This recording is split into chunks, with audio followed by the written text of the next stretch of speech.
December 17th, 1944.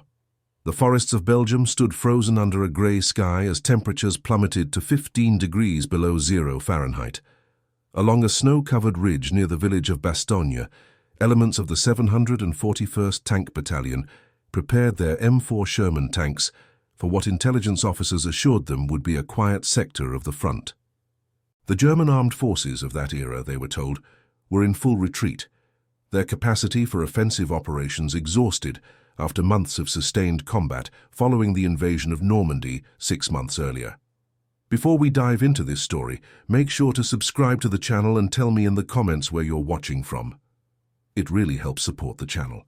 What these soldiers could not have imagined was that within 72 hours, their assumptions about the conflict would be shattered completely, and one man they had consistently overlooked and underestimated would become the critical difference between survival and catastrophic defeat. Staff Sergeant Samuel Jackson of the 741st Tank Battalion had heard the laughter before. At 26 years old, the son of a sharecropper from the cotton fields of rural Alabama had grown accustomed to the skeptical glances, dismissive remarks, and casual insults that followed him throughout his military service. His hands, perpetually stained with grease, hydraulic fluid, and the persistent residue of engine oil, told the story of thousands of hours spent inside the mechanical hearts of Sherman tanks, coaxing performance from engines that other mechanics had declared beyond economical repair. On this particular morning, as he worked beneath the chassis of a tank designated Charlie 3, carefully adjusting the tension on the final drive assembly, he could hear the voices of 2 recently captured German officers being escorted past the American defensive position. Lieutenant Klaus Weber and Captain Friedrich Hartmann had been taken prisoner during a reconnaissance patrol gone catastrophically wrong 3 days earlier, their armored scout car disabled by American anti-tank fire near a crossroads village. Both men were decorated veterans of armored operations in North Africa and the brutal campaigns in the Eastern Territories, their uniforms bearing the insignia and ribbons of the German panzer divisions that had once struck fear across the entire European continent. As military police marched them toward the rear areas for tactical interrogation, Weber's eyes fell upon Jackson, whose dark face was barely visible beneath the tank's transmission housing, his muscular arms deep in the mechanical components that powered the Sherman's mobility. The German lieutenant made a comment in his native language, his tone dripping with contempt and superiority, and Captain Hartmann responded with a short, derisive laugh that carried clearly across the cold morning air. Private First Class David Kowalski, who spoke fluent German thanks to his immigrant parents from Warsaw, stood nearby preparing ammunition belts for the battalion's upcoming patrol mission, his face reddened with anger as he translated the exchange for the other mechanics gathered around the maintenance area. The younger officer had said it was no wonder the Americans were so mechanically primitive if they were letting their servants work on combat vehicles. The captain responded that perhaps this explained why Sherman tanks burned so easily when struck by German rounds, calling them Ronsons after the cigarette lighter, because they light on the first strike. Jackson never paused in his work, his hands continuing their methodical and precise adjustment of the tank's final drive assembly, checking tolerances with the kind of attention to detail that separated adequate maintenance from excellence.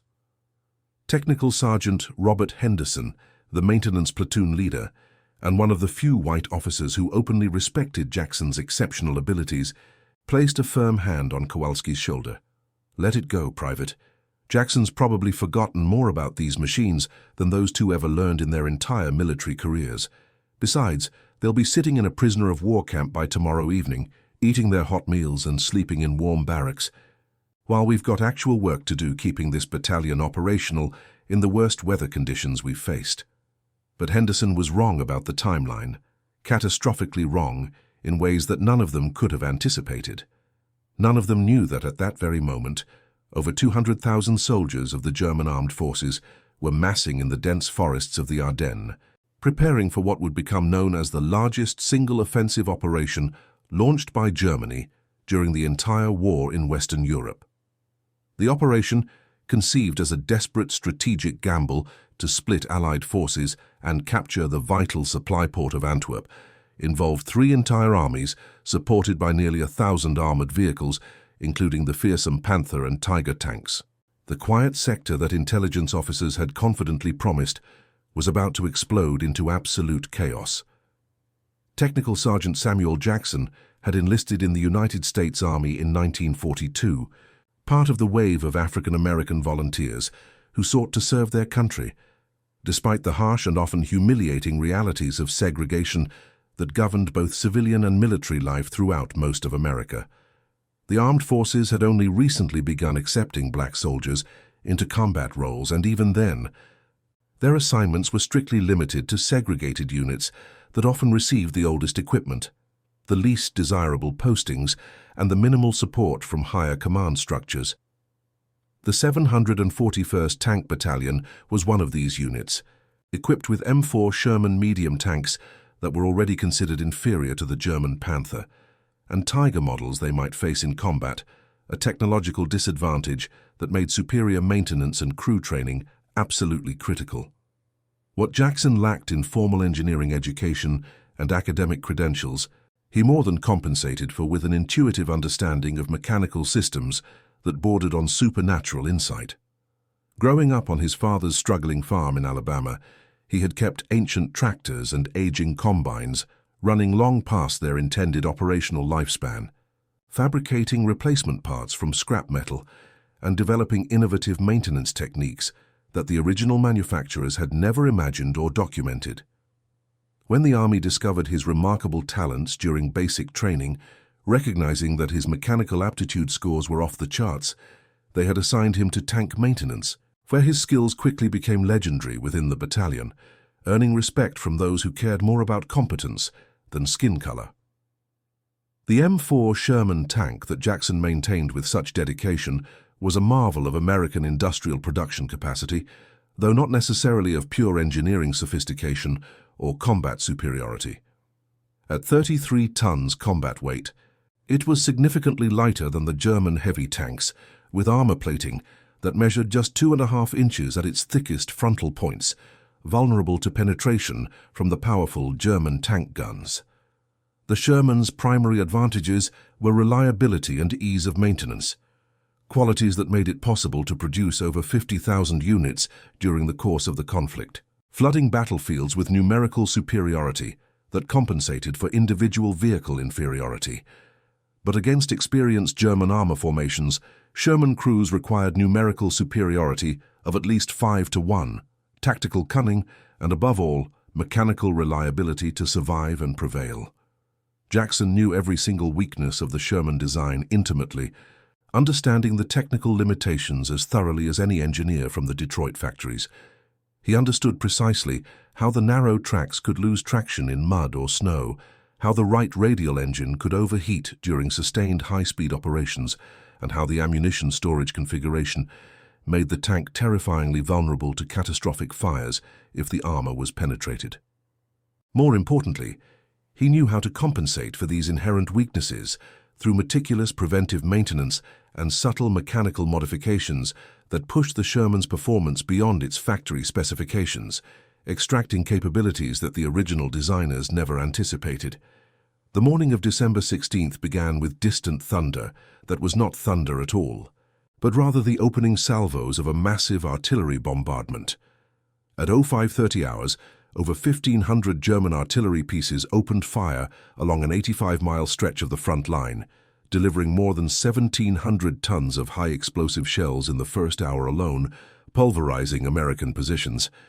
The bombardment shattered both the winter silence and the comfortable illusions of Allied commanders, who had confidently believed the German military capacity for major offensive operations was completely exhausted. By 0600 hours, German infantry and armor were pouring through the fog-shrouded forests, overwhelming American positions that had been thinly held by understrength units rotating out of sustained combat operations. The 741st Tank Battalion received emergency movement orders to advance north toward Bastogne, a critical crossroads town whose control would determine whether the German advance could maintain operational momentum or be stopped before achieving strategic objectives. Lieutenant Colonel John Waters, the battalion commander and a career armor officer with combat experience in North Africa, assembled his company commanders in the pre-dawn darkness. His voice was steady but grimly realistic as he outlined the deteriorating situation. "Gentlemen, we're facing the largest German offensive operation since the Normandy invasion. Intelligence estimates indicate at least 3 panzer divisions are driving hard toward Bastogne, supported by mechanized infantry and concentrated artillery. Our mission orders are to delay their advance for as long as possible and protect the critical road junctions until reinforcements from General Patton's Third Army can reach us." Captain Thomas Mitchell, commanding Baker Company and one of the battalion's most experienced combat leaders, studied the hastily marked situation map with growing concern about the tactical implications. "Sir, if those intelligence estimates are accurate, we're looking at numerical odds of at least 5-to-1 armor superiority, possibly worse. Our Shermans are already outmatched by their Panther and Tiger tanks in direct engagements. Without air support in this weather, this deployment could result in catastrophic losses." Waters nodded slowly, his expression grave as he acknowledged the harsh tactical reality. "I'm fully aware of the odds we're facing, Captain, but understand that those roads lead directly to Antwerp, and if the German forces reach that critical port, they effectively cut our entire supply line in half, potentially collapsing the Allied position in Western Europe. We hold our positions for as long as humanly possible, inflict maximum casualties on the enemy advance, and pray that General Patton's forces can reach us before we're completely overrun. Make absolutely certain your maintenance crews have every single tank in top operational condition. We're going to need every vehicle running at peak performance." Jackson worked through the entire night of December 16th without rest, moving systematically from tank to tank in the bitter cold, checking track tension with precision, adjusting carburetors for optimal fuel mixture, testing hydraulic pressure systems, and replacing components that showed even marginal wear that might lead to failure under combat stress. Other mechanics worked alongside him in the freezing temperatures, but his pace was absolutely relentless, driven by a deep understanding that mechanical failures in the coming days would translate directly into death for the crews he had come to know and respect. Private James Washington, another African-American soldier who served as Jackson's primary assistant and had learned maintenance techniques under his patient instruction, marveled at the sergeant's physical stamina and mental focus. "Sam, you have not slept in over 24 hours straight. You need to get some rest or you'll collapse." Jackson's response was quiet but carried absolute conviction about his responsibilities. "These boys are going into a meat grinder tomorrow, James. Every single hour we buy them with reliable equipment might be the critical hour that keeps them alive to see their families again. I'll sleep when every tank is ready for combat." He paused in his work, his oil-stained hands stilling on a wrench, and his jaw tightened with determination. "Did you hear what those German officers said about us? About us being primitive, about our tanks burning like cheap lighters?" His eyes hardened with resolve. "Maybe they're absolutely right about the tanks being inferior, but I'll be damned to eternal hell if mechanical failure is what gets our people hurt or defeated out there. We're going to show them exactly what these so-called primitives can accomplish." By dawn on December 17th, the battalion was moving north in extended column formation, their Sherman tanks churning through snow-covered roads toward the growing sound of sustained heavy combat echoing through the forests. The temperature had dropped even further overnight, creating brutal conditions that tested both machines and men to their absolute limits. Jackson rode in the battalion's maintenance half-track, surrounded by carefully organized spare parts, specialized tools, welding equipment, and replacement components. He watched the tanks ahead of him with trained attention, listening intently to the distinctive sound of each engine, noting minute variations in exhaust smoke patterns or track noise that might indicate developing mechanical problems requiring immediate attention. The first serious contact with German forces came at 1400 hours, just south of a small crossroads village called Majerey that held tactical significance. German reconnaissance elements had pushed aggressively ahead of their main armored formations, probing for weak points in the hastily established American defensive lines. Lieutenant Andrew Morrison, commanding the lead Sherman of Able Company, spotted movement in the dense tree line ahead and immediately ordered his gunner to prepare for combat engagement. Before they could fire their first shot, 3 German armored vehicles emerged from carefully prepared concealment positions, their long-barreled guns already traversing smoothly toward the American column with practiced precision. The engagement was brief, but absolutely vicious in its intensity.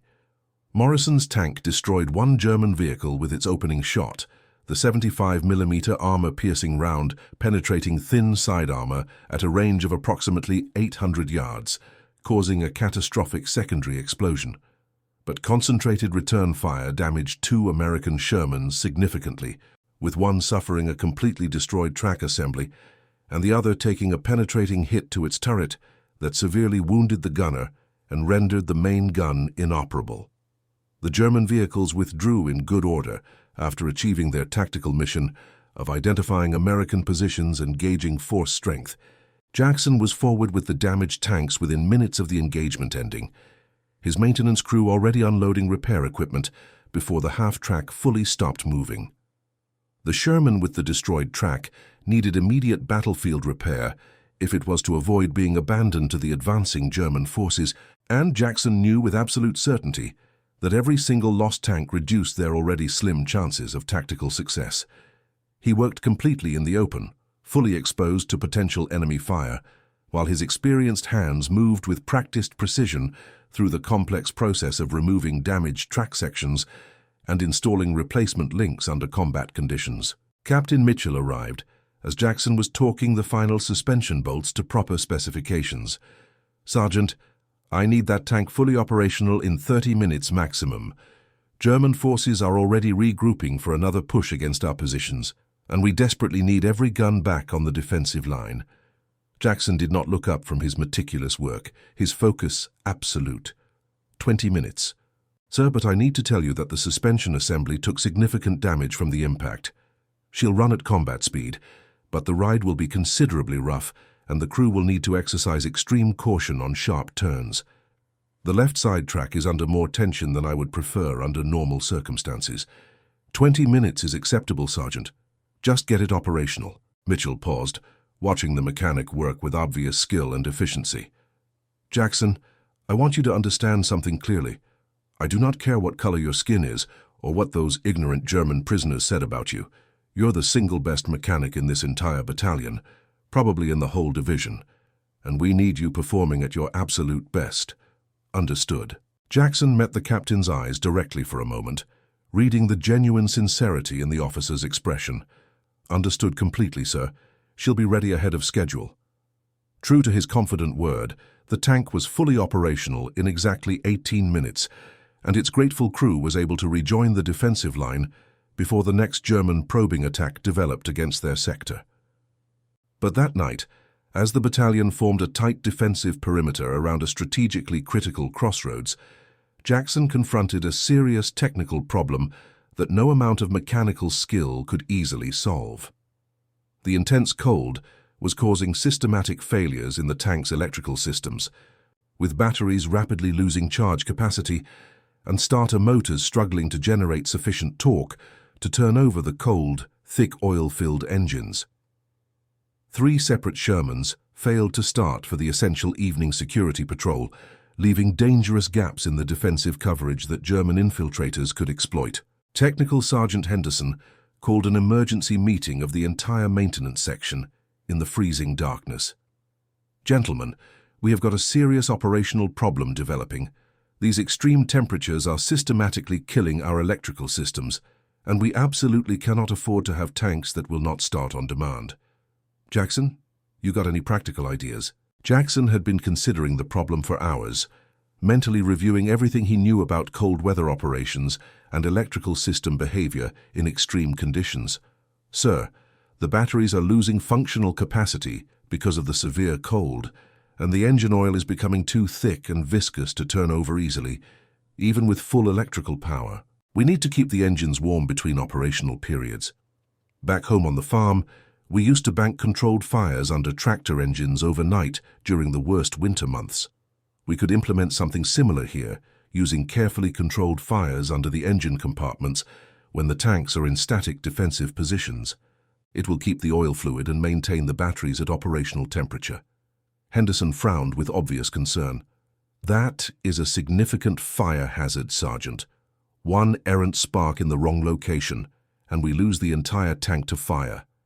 Yes, sir, it absolutely is a serious risk, but we're losing tanks to cold-related failures right now, just as surely as if they were being destroyed in direct combat. I can fabricate safe fireboxes that direct the heat efficiently while minimizing fire risk, with constant monitoring by crew members. It is definitely a calculated risk, but it is substantially better than the certain alternative of non-functional vehicles. The battalion commander reviewed the proposal and approved the unconventional plan, recognizing the tactical necessity. Jackson spent another completely sleepless night fabricating improvised fireboxes from scrap metal and positioning them carefully beneath each tank's engine compartment, establishing safety protocols and training crew members in proper monitoring procedures. The improvement was immediate and dramatic. When the morning patrol was called at 0600 hours on December 18th, every single Sherman started smoothly on the first attempt, their engines rumbling to life powerfully in the frigid air. It was a small tactical victory, but in the context of the unfolding desperate operation, small victories were absolutely all they had. The overall situation in the Ardennes sector was deteriorating with alarming rapidity.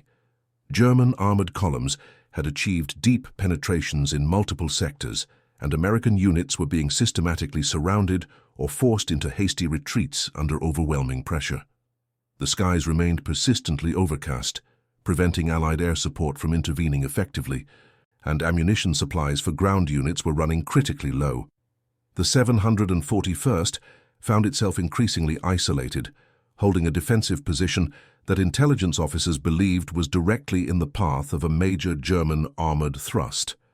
On the morning of December 19th, that intelligence assessment proved devastatingly accurate. Forward observers reported a substantial column of German armor approaching from the northeast, including at least 2 fearsome Panther tanks whose long 75mm high-velocity guns could destroy a Sherman at ranges where the American tanks could not effectively return fire. The battalion prepared with grim determination for what everyone understood would be its most serious combat engagement of the entire war. Lieutenant Morrison gathered his tank commanders for a final tactical briefing before the engagement. The Panthers will attempt to engage us at maximum effective range, where they have overwhelming advantage. Our only realistic chance is to use the terrain intelligently to close the distance rapidly and hit them from the flanks where their armor is considerably weaker. Speed, aggressive maneuver, and coordinated fire are our only effective weapons against their technological superiority.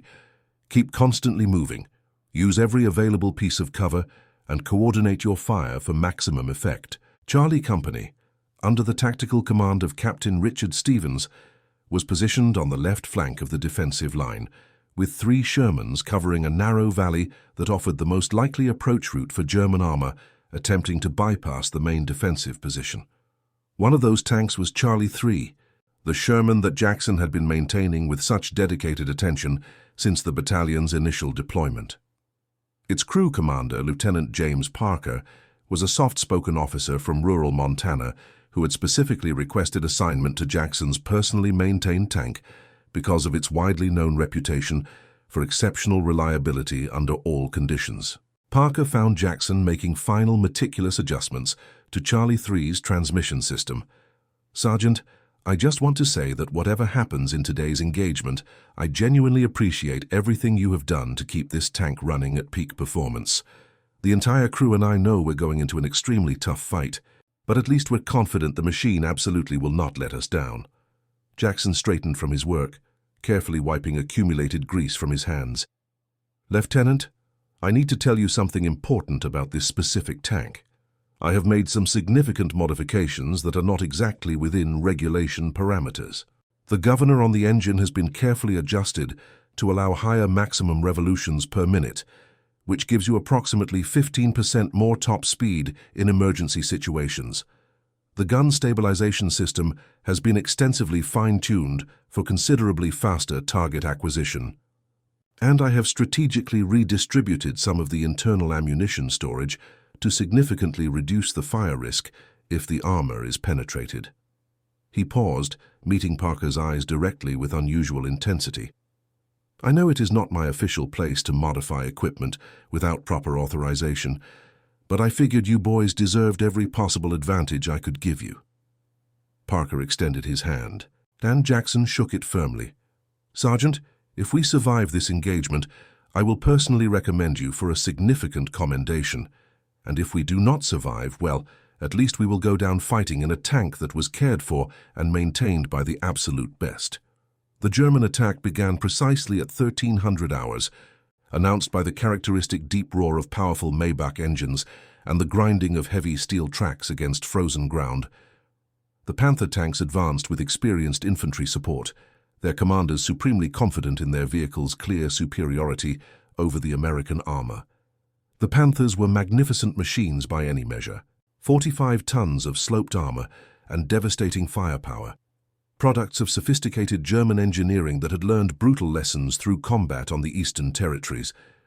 At ranges exceeding 1,500 yards, they could easily penetrate a Sherman's frontal armor, while their own thick, carefully angled plates could deflect most American return fire with contemptuous ease. Captain Stevens ordered his Sherman crews to hold fire until the range closed to approximately 800 yards, hoping to lure the German forces into terrain that would significantly limit their mobility advantage. But the experienced Panther commanders were cautious and tactically sophisticated, halting at maximum effective range and beginning to methodically engage the American positions with devastating accuracy. The first German shots echoed across the frozen valley, and the first Sherman was struck almost immediately, its turret penetrated by a round that transformed the cramped interior into an inferno of burning ammunition and fuel. Lieutenant Parker watched through his periscope with horror as the destroyed Sherman's crew attempted desperately to evacuate, 2 men making it out before secondary explosions sealed the fate of those still trapped inside. His gunner, Corporal Michael Bennett, had the nearest Panther centered perfectly in his sights, but the range was still too great for reliable armor penetration. Parker's voice was steady over the intercom despite the chaos. "Driver, advance aggressively to that ridgeline at 2 o'clock. We need to close the range significantly. Bennett, prepare for a running gun engagement." The driver, Private Robert Hayes, engaged the transmission that Jackson had so carefully maintained and modified, and Charlie 3 lurched forward powerfully, its engine responding with a smoothness and power that surprised even the experienced Parker. The modifications Jackson had made were immediately apparent as the tank accelerated considerably faster than standard specifications allowed, covering ground in rapid spurts between available cover positions. The improved gun stabilization meant that Bennett could keep the Panther centered precisely in his sights, even as the tank maneuvered violently, waiting patiently for the critical moment when the range would allow a killing shot. The German Panther crew recognized the threat developing and adjusted their aim toward the aggressively maneuvering Charlie 3. But Parker's bold tactics made them an extremely difficult target. A round screamed past the Sherman's turret, missing by less than 3 feet, the massive shockwave of its passage rattling the crew violently inside their steel cocoon. Hayes threw the tank into a sharp evasive turn, and the transmission that Jackson had painstakingly adjusted handled the severe stress without complaint, the tank responding with an agility that pushed the absolute limits of its design capabilities. At 900 yards range, Bennett fired his first round, knowing it was still at the extreme edge of effective penetration capability. The shot struck the Panther's thick frontal armor and deflected harmlessly, but it forced the German tank to hesitate momentarily in its advance. Parker used that brief moment to order another aggressive maneuver, bringing Charlie 3 rapidly around a small hill that temporarily shielded them from direct fire. "Hayes, full speed to that depression at 3 o'clock. We are going to attempt a flank approach. What happened in the next 90 seconds would be analyzed, debated, and studied by military historians for decades to come." The precise combination of Jackson's mechanical modifications, Parker's tactical agility and courage, and the crew's precise execution under extreme pressure created a brief tactical opportunity that by all reasonable analysis should not have existed. Charlie 3 emerged from behind the concealing hill at a position approximately 700 yards from the Panther's vulnerable side armor, the thinner plates that were the German tank's critical weakness. Bennett had perhaps 3 seconds before the Panther's turret could traverse sufficiently to engage them, and he used every millisecond of that precious time with absolute precision. The 75mm gun fired, and the armor-piercing round struck the Panther precisely where the turret met the hull, a known weak point in the design that Jackson had specifically briefed the crew about during detailed maintenance sessions. The penetration was absolutely catastrophic, the round defeating the armor and detonating the ammunition stored in the turret bustle with tremendous force. The Panther's turret separated violently from the hull in a massive blast of fire and smoke. The entire vehicle transformed from a fearsome killing machine to a burning wreck in the space of a single heartbeat. The sudden destruction of the supposedly invulnerable Panther shocked both sides profoundly. German infantry, who had been advancing confidently behind their armor, faltered as they watched their most powerful vehicle eliminated by a tank they had been repeatedly told was hopelessly inferior. The remaining Panther attempted to withdraw hastily to a better defensive position, but the psychological impact of seeing their invulnerable tank destroyed had already begun to significantly affect German morale throughout the sector. Charlie 3 did not stop or consolidate. Parker, recognizing that momentum was their only sustainable advantage, ordered the tank forward aggressively in pursuit of the retreating German armor. Hayes pushed the engine to its absolute limits, the modifications Jackson had made allowing speeds that surprised the other American tank commanders. The Sherman crashed through light obstacles and bounded over rough terrain with a reliability that should not have been possible after days of sustained operations in extreme cold and combat conditions. At 600 yards range, Bennett fired again, this time targeting the second Panther's track assembly with surgical precision. The shot was absolutely perfect, severing the track and immobilizing the German vehicle completely. Unable to maneuver effectively and facing multiple American tanks that were now advancing with renewed confidence, the Panther crew abandoned their disabled vehicle, retreating on foot into the dense forests as American infantry moved forward rapidly to secure the area and capture equipment. The engagement lasted exactly 27 minutes from first shot to final ceasefire. When it ended, the 741st had lost 2 Shermans completely destroyed and 3 significantly damaged requiring extensive repairs, but they had eliminated or disabled 4 German armored vehicles, including 2 supposedly superior Panthers, and successfully stopped the German advance in their critical sector. More importantly, they had demonstrated conclusively that with proper maintenance, tactical skill, and genuine courage, the supposedly inferior Sherman could compete effectively against Germany's best armor. The victory was modest in the context of the larger, desperate campaign, but for the men who fought it with everything they had, the psychological impact was absolutely immense. Lieutenant Parker emerged from Charlie 3's turret to find Technical Sergeant Jackson already approaching with his maintenance crew, the mechanic's trained eye scanning the tank methodically for combat damage, noting stress points and potential problems that would need immediate attention before the next inevitable engagement. Parker called down to him with genuine emotion. "Sergeant Jackson, this tank just performed an absolute miracle out there.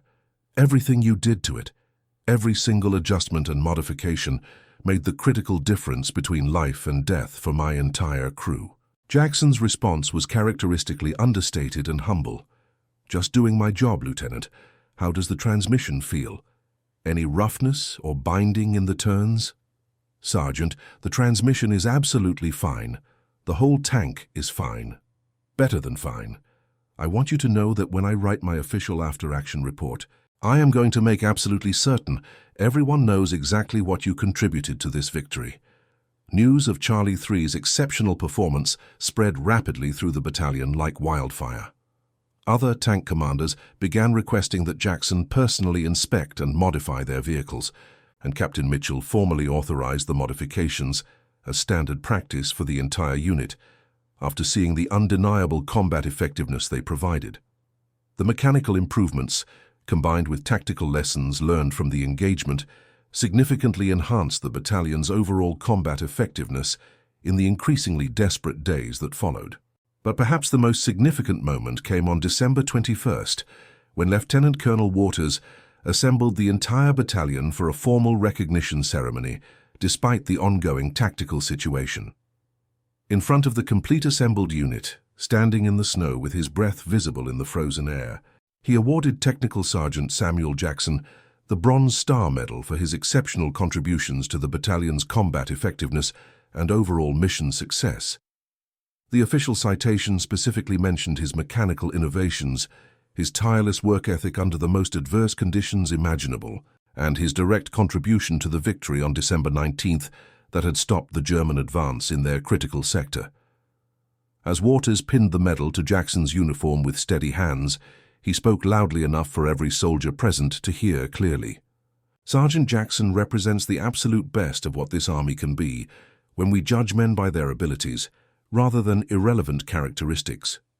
His skill, dedication, and innovation have saved lives and contributed directly to our combat success against a determined enemy. Any man who questions his value to this unit or his contributions to our mission can answer to me personally. The ceremony might have ended there with that powerful statement, but Captain Mitchell had arranged one more surprise that would drive the point home even more forcefully. The two German officers who had mocked Jackson days earlier, Lieutenant Weber and Captain Hartmann, had been temporarily returned from the prisoner of war facility to provide intelligence about German dispositions and tactical plans. They were present at the ceremony under guard, but able to observe everything.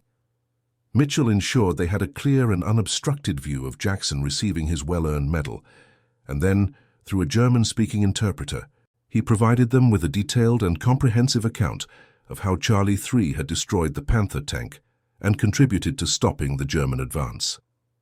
Captain Hartmann's face remained carefully impassive as he listened to the detailed translation, but his eyes kept returning to Jackson standing at attention in his dress uniform. Finally, he requested permission to speak, and through the interpreter, he addressed the assembled American soldiers with unexpected candor. I have commanded panzer units in 3 separate campaigns across multiple theaters. I have faced Soviet armor on the Eastern Territories and British tanks in the deserts of North Africa. What your sergeant accomplished with that Sherman should not have been technically possible, given the known specifications and limitations of that vehicle. The mechanical condition and combat performance of that tank exceeded anything I have encountered in my entire military career. I spoke in ignorance and prejudice before, making assumptions based on appearance rather than capability. And I was profoundly wrong. This man is a credit to his profession and to your entire army. The assembled soldiers absorbed this unexpected statement in complete silence, some surprised by the German officer's unusual candor and willingness to acknowledge error, others satisfied by the vindication of a man they had come to deeply respect through his actions. Jackson himself simply nodded slightly, with characteristic dignity, accepting the apology with the same quiet grace he had shown when accepting the insults days earlier. The larger conflict continued for weeks after this engagement, with fighting throughout the Ardennes region. The German offensive eventually stalled due to critical fuel shortages, determined Allied resistance at key points like Bastogne, and the eventual clearing of weather that allowed devastating air attacks against German supply lines and concentrations. The 741st Tank Battalion remained in continuous action throughout the entire campaign, participating in the relief of Bastogne and the subsequent counter-offensives that drove German forces back across the border with heavy casualties. Charlie 3 fought in 17 more separate engagements before the conflict in Europe finally ended in May 1945 with Germany's unconditional surrender. Its mechanical reliability became absolutely legendary within the battalion, with the tank completing more operational hours between major maintenance than any other Sherman in the entire unit. Jackson continued to maintain it personally throughout this period, refusing to delegate the critical work to other mechanics despite his increasing responsibilities as maintenance chief for the entire battalion. Lieutenant Parker survived the war and returned to Montana, where he became a respected high school teacher and coach, influencing thousands of young people over his long career. For the rest of his life, he kept a treasured photograph of Charlie 3's crew, with Technical Sergeant Jackson standing proudly beside the tank, prominently displayed in his classroom. He told the story of the battle to every group of students who passed through his classes, emphasizing not just the tactical victory itself, but the broader lessons about judging people by their abilities and character, rather than their appearance or background. After the war ended with celebrations across America and Europe, Jackson returned to Alabama, where he used his military benefits to attend technical college and eventually opened his own successful automotive repair shop.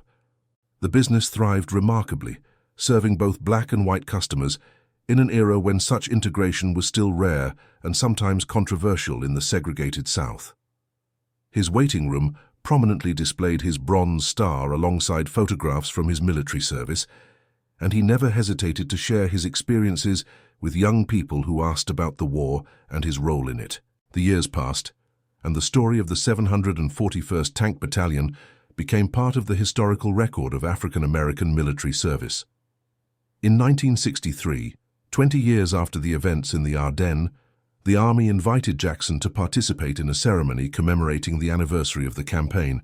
He traveled to Belgium, where he reunited with several members of his old battalion, including Lieutenant Parker, now a middle-aged teacher with grey in his hair, and Captain Mitchell, retired from the military and working successfully in civilian industry. Together, they visited the location where Charlie 3 had destroyed the Panther tank, now marked by a modest memorial to the American soldiers who fought there. During that visit, Jackson received an unexpected visitor who would provide an extraordinary conclusion to their wartime encounter. Friedrich Hartmann, the former German captain who had insulted him in 1944, had learned of the anniversary ceremony through veterans' networks and specifically requested a meeting. Now a civilian mechanical engineer working in industrial design in West Germany, Hartmann wished to personally reiterate his apology and to discuss technical details of how Jackson had improved the Sherman's performance beyond factory specifications. The two men spent an entire afternoon in detailed conversation about tank maintenance and mechanical engineering, each learning from the other's unique perspectives and experiences. Former enemies now united by shared professional interests. Before they parted, Hartmann asked Jackson a question that had troubled him for nearly 20 years, a question that revealed his own growth and understanding. How did you find the strength to maintain your dignity and your excellence in the face of the prejudice and discrimination you faced from all sides? I have read extensively about the conditions African American soldiers endured during the war, both from the enemy and within your own military structure. How did you not become bitter and defeated by it? Jackson's thoughtful response reflected the wisdom he had accumulated through decades of experience and reflection. Bitterness is a luxury I could not afford, not then and not now. Those tank crews depended on me to keep their vehicles running at peak performance, and their survival depended on my ability to do my job better than anyone expected or believed possible. Every time someone doubted me because of my skin color, it just made me more determined to prove through my work that excellence has absolutely nothing to do with race. I wanted my work to speak louder than anyone's prejudices, and I wanted to open doors for everyone who would come after me. The impact of Jackson's service and the service of the 741st Tank Battalion extended far beyond individual achievements or single battles. The battalion was one of several African American armored units whose exceptional performance during the war helped demonstrate conclusively the capabilities of black soldiers in combat roles when given proper equipment and opportunities. The documented success of these units contributed to the accumulating evidence that eventually led to President Truman's executive order desegregating the armed forces in 1948, a landmark decision that preceded and helped enable the broader civil rights movement. Military historians studying the Ardennes campaign and other major operations have noted that integrated or diverse units, despite facing prejudice and often receiving inferior equipment, frequently demonstrated innovation and adaptability that exceeded expectations. The necessity of overcoming systematic disadvantages led to creative problem-solving and mechanical innovations that improved overall military effectiveness. Jackson's modifications to the Sherman tank, while initially unofficial and unauthorized, were eventually incorporated into official maintenance manuals and became standard practice in later operations, benefiting thousands of tank crews. The Sherman tank itself deserves recognition in this story as more than just a machine. While it could not match German heavy armor in direct confrontations of firepower and armor protection, the Sherman's design philosophy emphasized different but equally important values: reliability, ease of maintenance, and production efficiency. The United States produced over 50,000 Sherman tanks during the war, compared to approximately 6,000 German Panthers and fewer than 2,000 Tigers. This overwhelming numerical advantage, enabled by simpler design and better logistics, ultimately proved more decisive than individual vehicle superiority in determining the outcome of armored warfare. But numbers alone could not account for the Sherman's success on battlefields across Europe and the Pacific. The tank required skilled and dedicated maintenance to perform at its best, and mechanics like Jackson were the unsung heroes who kept Allied armor rolling despite extreme conditions, sustained operations, and constant combat stress. Their work, performed in freezing cold, sucking mud, and often under enemy fire, represented a critical component of military effectiveness that is often overlooked in favor of more dramatic combat narratives about tank battles and heroic charges. Charlie III itself survived the war and was eventually shipped back to the United States along with thousands of other vehicles, where it was designated for surplus disposal as the military rapidly demobilized. Jackson learned of its fate and attempted to purchase the historical tank for preservation, recognizing its significance, but post-war regulations strictly prohibited private ownership of combat vehicles. The tank was almost certainly scrapped for metal, its components recycled into civilian products in the massive industrial boom that followed the conflict's end. But its story, and especially the story of the man who maintained it with such skill and dedication, continued to resonate through the decades that followed. In 1994, exactly 50 years after the Ardennes campaign, the Army honored Jackson at a special ceremony in Washington, attended by senior military officials and veterans from multiple eras. At 76 years old, he was one of the few surviving members of the 741st still living and able to attend.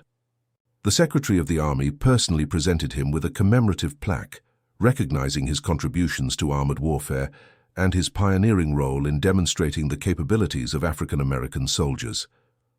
The ceremony included detailed testimony from military engineers who had studied Jackson's maintenance techniques and found them ahead of their time in understanding stress factors and performance optimization. During that ceremony, a young African American officer approached Jackson with a question that connected past and future. Lieutenant Marcus Thompson, serving in a modern armored cavalry unit, wanted to know what advice Jackson would give to soldiers facing prejudice or discrimination in their military service today. Jackson's answer reflected his lifelong philosophy and the lessons of his experience. Do your job so well that no one can deny your competence or your contributions. Let your work speak for itself with such clarity that arguments become unnecessary. Excellence is colorblind, even if people sometimes are not. And remember that you are not just representing yourself in everything you do, you are opening doors for everyone who comes after you. That is both a responsibility and an honor that should never be taken lightly. Jackson passed away peacefully in 2001 at the age of 83, having lived long enough to see African American officers reach the highest ranks of the military, including chairman of the Joint Chiefs of Staff. His funeral was attended by military officials from multiple branches, former soldiers he had served with decades earlier, and community members whose lives he had touched through his repair business and civic involvement. The eulogy emphasized not just his distinguished military service, but his lifelong commitment to excellence and dignity in the face of adversity. The story of Technical Sergeant Samuel Jackson and Charlie III represents far more than just a tactical victory in a single engagement during one battle of World War II. It illustrates fundamental truths about human potential, the corrosive danger of prejudice, and the transformative power of skill and determination to overcome systematic disadvantages. The German officers who laughed at Jackson in December 1944 were prisoners of their own prejudices, unable to recognize capability that did not match their preconceptions about race and ability. Their laughter died when confronted with undeniable evidence of their misjudgment, replaced by respect and acknowledgement of error. But this story also reveals something deeper about the nature of warfare and technology that remains relevant today. The German Panther was objectively superior to the Sherman in armor protection and firepower, yet it was defeated by a combination of better maintenance, tactical skill, and human determination. The supposedly primitive tank, maintained by a supposedly inferior mechanic, proved that human factors can overcome technological disadvantages. Wars are not won solely by superior equipment, but by the combined effectiveness of technology, tactics, training, and the individual excellence of soldiers at every level of the organization. The legacy of the 741st Tank Battalion and soldiers like Samuel Jackson extends into contemporary military thinking and organization. Modern armored forces recognize that vehicle reliability and maintenance are as critical as firepower and protection in determining combat effectiveness. The tank crew that arrives at the engagement with a fully functional vehicle has an enormous advantage over the crew whose supposedly superior tank suffers mechanical failure at the critical moment. Jackson understood this instinctively, and his commitment to mechanical excellence saved lives and contributed to tactical success. Educational institutions and military historians have worked to preserve the story of Charlie III and the broader history of African-American tank battalions in World War II. Museums display photographs and documents from the 741st, and academic studies analyze the unit's performance within the context of both military history and the civil rights movement. These materials serve to educate new generations about the contributions of soldiers who served with distinction despite facing discrimination both from the enemy and within their own military structure. For students of history, the story offers important lessons about the dangers of prejudice and the critical importance of recognizing capability wherever it exists. The German officers who dismissed Jackson based on race denied themselves accurate intelligence about American tank performance and maintenance standards. Their prejudice was not just morally wrong, it was tactically foolish, depriving them of understanding about the true capabilities of the forces they faced. Prejudice, this story teaches, is a form of willful ignorance that blinds people to reality and leads to catastrophic misjudgments. The technical aspects of Jackson's work also deserve recognition and study. His modifications to the Sherman tank, while relatively simple in concept, demonstrated sophisticated understanding of mechanical systems and performance optimization. The governor adjustment that increased engine revolutions per minute gave the tank crucial speed advantages at moments when seconds mattered between life and death. The ammunition redistribution reduced fire risk without significantly compromising combat effectiveness. The improved gun stabilization enhanced accuracy during movement. These were not random changes, but carefully considered improvements based on deep understanding of both the machine and the tactical environment.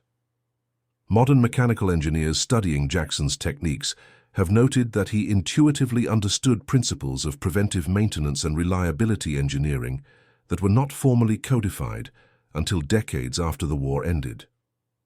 His practice of carefully monitoring each tank's performance, noting subtle variations that might indicate developing problems, and addressing issues before they became failures represented best practices that are now standard in industrial maintenance protocols worldwide. His innovations under field conditions with limited resources demonstrated problem-solving abilities that would be valued in any technical profession. The broader historical context makes this story even more significant and poignant. African-American soldiers in World War II served in a military that officially discriminated against them, often receiving inferior equipment and assignments deemed less important by commanders. Yet units like the Tuskegee Airmen, the Triple Nichols Airborne Unit, and the 741st Tank Battalion performed with distinction whenever given the opportunity to prove themselves. Their service provided undeniable evidence that capability had nothing to do with race, helping to build the case for military desegregation and contributing momentum to the broader civil rights movement. The prejudices Jackson faced were not unique to the German forces he fought against. Within the American military structure itself, African-American soldiers routinely encountered discrimination in assignment, promotion, and recognition of achievements. Some white officers and soldiers doubted the combat effectiveness of black units, despite mounting evidence to the contrary. The success of these units, achieved despite rather than because of official policy, stands as powerful testament to the courage and competence of soldiers who served a country that did not yet fully recognize their equality as citizens. In the decades following the war, many historians and veterans have reflected on the profound irony of fighting against German tyranny and racism, while African American soldiers remained segregated and discriminated against in their own military and society. This contradiction was not lost on the soldiers themselves, who fought with the hope that their service would contribute to positive change at home. Jackson's generation of black veterans returned from the war with military training, leadership experience, and a determination to challenge the discriminatory systems they found in civilian life. Many became active in the civil rights movement, their military service lending credibility and confidence to their demands for equality. And that concludes our story. If you made it this far, please share your thoughts in the comments. What part of this historical account surprised you most? Don't forget to subscribe for more untold stories from World War II and check out the video on screen for another incredible tale from history. Until next time.